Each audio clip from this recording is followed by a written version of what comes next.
சொந்த வீடு யோகம் அமைய செவ்வாய்க்கிழமையில் முருகப்பெருமானை இப்படி வழிபாடு செய்யுங்கள். செவ்வாய் வருவாய் என்று சால்வர்கள். செவ்வாய்க்கு உரிய தெய்வம் முருகப்பெருமான்.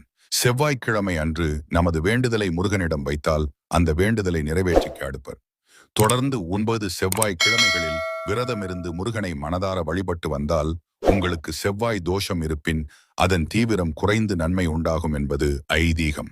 முருகப்பெருமானுக்கு திதி, நட்சத்திரம், கிழமை என 3 விதமான விரதங்கள் கடைபிடிக்கப்படுகின்றன. செவ்வாய் பகவானுக்குரிய அதிதேவதை முருகப்பெருமான் என்பதால் செவ்வாய்க்கிழமை முருகன் வழிபாட்டிற்கு மிகவும் ஏற்றது. செவ்வாய் கிரகத்துக்கு மங்களகாரகன் என்கிற பெயர் மட்டுமல்லாமல் பூமிகாரகன் என்கிற பெயரும் உண்டு. முருகனுக்கும் அம்மனுக்கும் உகந்த நாள் செவ்வாய்க்கிழமை ஆகும். தைரியம், பூமி சம்பந்தமான சொத்துக்கள், செவ்வாய் தோஷம், சொந்த வீடு ஆகியவற்றிற்கு காரகனாக செவ்வாய் பகவான் இருக்கிறார். ஜாதகத்தில் செவ்வாய் பகவான்